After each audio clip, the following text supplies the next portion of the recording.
ஓம் நமோ நாராயணாய. காலையில் டிடிடியிலேருந்து பிரசாதம் வந்திருக்கு, திருமலை திருப்பதி தேவஸ்தானத்துலேருந்து. ரொம்ப சந்தோஷமாக இருக்குது.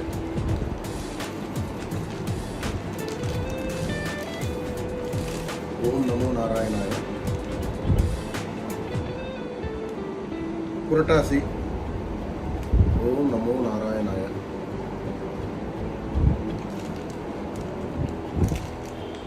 உதயநிதி ஸ்டாலின் அவர்களை குறிப்பிட்டு சனாதன தர்மத்தை பத்தி அமர் பிரசாத் ரெட்டி அவர்கள் பேசி இப்போ ஒரு வீடியோ வெளியிட்டிருக்காரு. ஓம் நமோ நாராயணாய.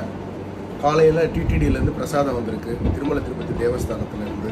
அதுல திருப்பதியிலிருந்து கொண்டு வரப்பட்ட லட்டை நான் சாப்பிட்றேன். இந்த லட்டுல எதுவுமே கிடையாது, இதுல எங்களுடைய பலமும் பக்தியும் தான் மறைஞ்சிருக்கு அப்படின்னு சொல்லிட்டு இந்த வீடியோவை பதிவிட்டிருக்காரு. விளையாட்டுத்துறை அமைச்சர் உதயநிதி ஸ்டாலின் அவர்களை குறிப்பிட்டு, நீங்க சனாதன தர்மத்துக்கு எதிரா என்ன வேணாலும் பேசலாம், ஆனா நாங்க உங்களுக்கு இதுல இருக்கக்கூடிய பலம் மற்றும் பக்தியை காட்டுவோம் அப்படின்னு சொல்லிட்டு தான் இந்த வீடியோவை அவர் பேசி வெளியிட்டிருக்காரு. திருப்பதியிலிருந்து வந்த லட்டை சாப்பிட்டு இந்த லட்டு தூய்மையானதுதான், இதுல எந்த ஒரு பிரச்சனையும் இல்லை அப்படின்றதா இவர் இந்த வீடியோ மூலமா சொல்ல வந்திருக்காரு.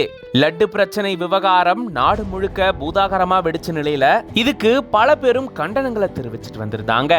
இந்த சூழல தான் பாஜக பிரமுகர் அமர் பிரசாத் ரெட்டி அவர்கள் இப்படி உதயநிதி ஸ்டாலின் அவர்களை குறிப்பிட்டு இந்த மாதிரியான ஒரு வீடியோவை பதிவிட்டிருக்காரு. இது இப்போ சோஷியல் மீடியால வைரல் ஆயிட்டு வருது.